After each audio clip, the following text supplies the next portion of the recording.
before you leave, you need to make sure that you try Waffle House. Yeah, I've heard of that place. Do they have like top tier waffles? No. High quality food? No. Is it like a good family environment? No. Do they keep the restaurant clean? No. Are they known for having the best of literally anything? No. Will I feel safe there? No. Do they have any healthy options or? No. When they serve me my coffee, can I be sure that there won't be something crawling around in it? No. Are they social distancing? No. Were they social distancing at peak pandemic? No. Would I see this restaurant on Food Network? No. Alright, so this place sounds god awful, man. It's a southern thing, man. You just gotta experience it. Pursuit bowling meet. First up, me.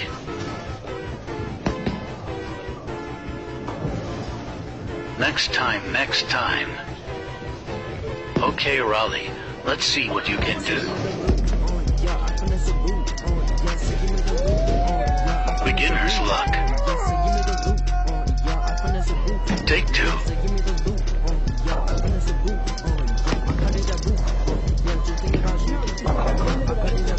Tomby.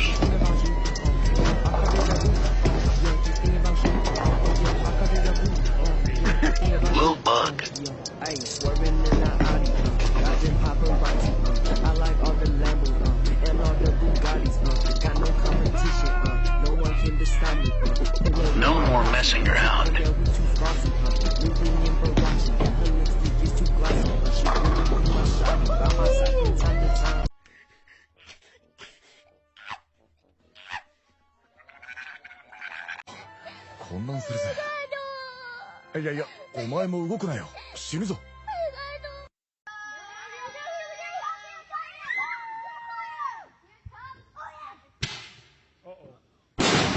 Oh, this is cute! I love this kind of stuff. Look at holes. Drink iced coffee, panic attack. Drink iced coffee, panic.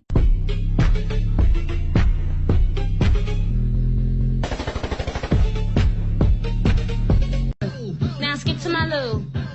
Jersey. Oh my God, Leah, what the fuck? Can get weirder. I just washed my hands. That's why they're wet. No other reason. Your head's so big. What's it full of anyway? Nothing. Soup. Hey, I forgot. Grandma wanted me to tell you she's making stew tonight. Fuck yeah!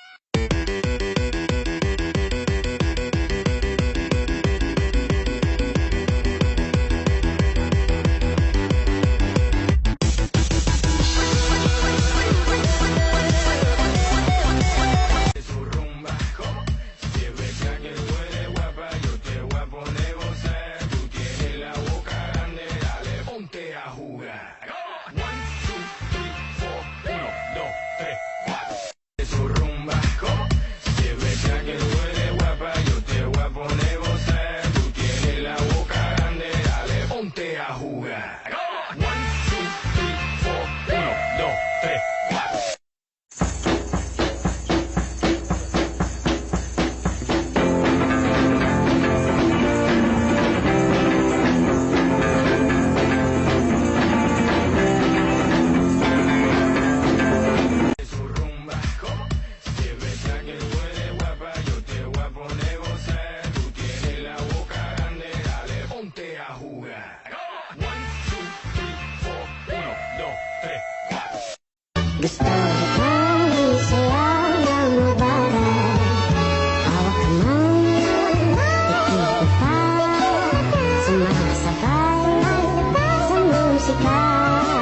should be right here, the blue dot, it should be right here.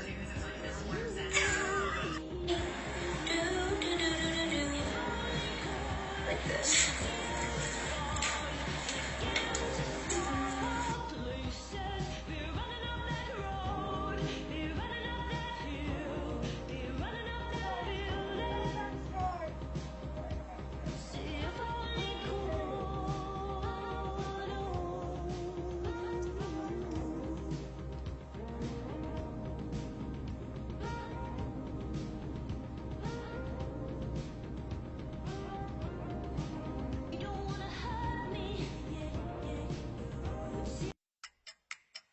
It goes on and on and on. Remind me of everything tonight. Yes, I'm in the zone. Dreaming about the things that we could be. You already know. That's a real me when I'm in the spot. Don't believe it, just watch. Oh, isn't too late now to say I need a one dance. And then we start to dance and I'm singing like, I feel over now, but I feel it still. Duh. I want you to be happier because I'm happy.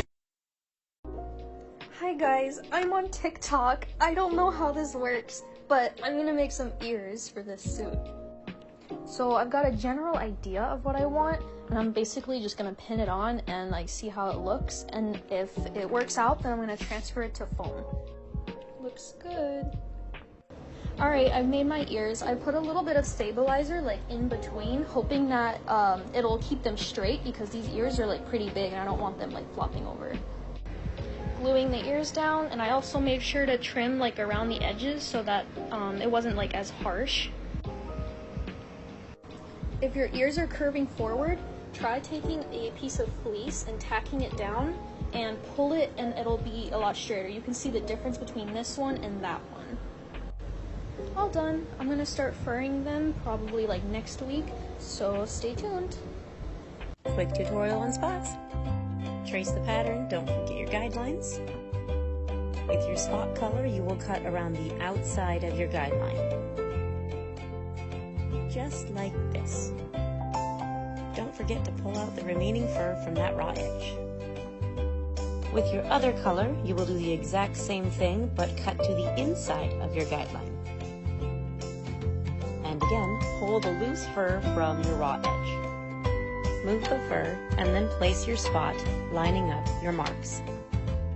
And the next step is to blanket stitch. Make sure as you're going around your circle that you're lining up your guide marks. You can use clips if you'd like, but honestly, when the spot is this small, they kind of just get in the way.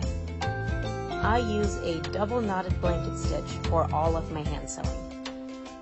It's a simple stitch really, and I've done a couple TikToks on it before. If you'd like to learn how to do this stitch yourself, the mini tutorial I created is in my tutorial playlist. Did you notice me switch threads there? I ran out of thread. And we're getting down to the end here, just need to double knot my thread. Don't forget to give your backing a pull to be sure that your stitching is solid.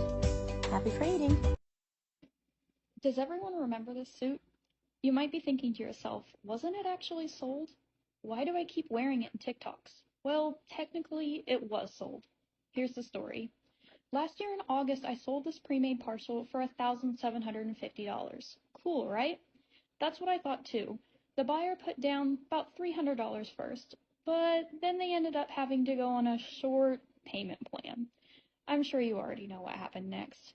The buyer sent in payments, but they were never on time, spanning across 8 entire months. I still to this day haven't been fully paid for this suit, and I have absolutely no idea when I ever would. I was wondering what was happening until a worried mother reached out to me apologizing on behalf of her son.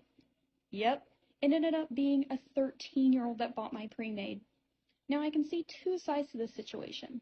One, that it was my fault for not questioning this buyer until it was too late.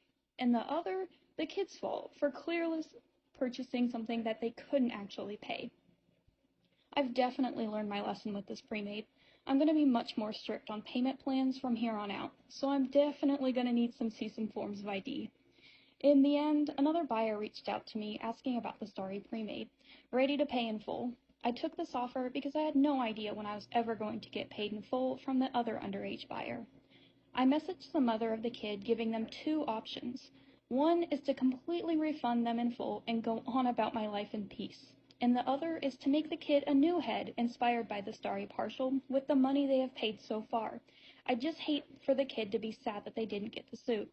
I hope this message reaches out to not only other makers, but minors as well. Please don't buy something you don't have the money for. It's not worth it, especially to a maker that depends on that money to pay for her college. Also, don't hate on the minor. We all make mistakes, especially when we're kids. Alrighty, Rudy, let's go ahead and equip a fluffy furry booty.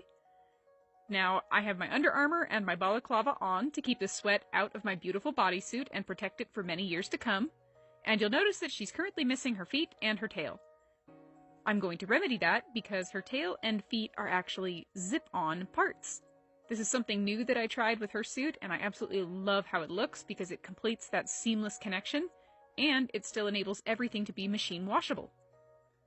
Once the belt gets threaded through the bodysuit, I simply attach the zipper on all points, and then zip it all the way up, brush any fluff out, and then as you can see, it has a very secure connection to the body, and because of the way it's connected, you almost can't tell the seam is there. It just looks like a fluffy little ridge where a seam was. And now that her humongous tail is equipped, it's time for me to attach those fantastic little feeties. I'm gonna just place her bodysuit here, and you'll see that both of her matching legs have zippers on them, as well as her ginormous feet. I simply find the matching parts on the zippers, line them up, and zip them directly onto the bodysuit, which essentially makes this whole thing kind of like a big old pair of pants that I put on. And with her zip-on parts, everything stays exactly where it's supposed to. I don't have any weird bunching or scrunching. And like I said earlier, it makes her machine washable, which is fantastic for someone who hates washing fursuits because they take bloody forever to wash. But once everything's in position, I simply step into the leggies and find the shoes inside the feet. It's literally like putting on an oversized pair of pants. If you have bad balance, it can be a little tricky trying to find the little channels in there, but once you get them on, you just shimmy everything in place. Secure the tail with a belt. I do this because her tail is extra big, and I don't want it to sag my bodysuit. I equip her wing straps to hold them in position, slip my arms through, and then this little pillow piece right here is done to both give her more of a feminine shape and to erase my individual boobies, because I do not like the shape of boobs on my character suits, so I erase them instead with just a singular pillow, and it also exaggerates my body shapes and makes her look more dynamic as a character. Once that's all equipped, I can place her head on, and then get working on my paws. The way I make my sleeves, I just kind of fit the paw over my hand, and then wriggle my arm back and forth until eventually the paw settles into position and the sleeve rolls over top of it nice and cleanly. Most of the time I can get it myself, but it was hot today, so there you go! Kashika suit up!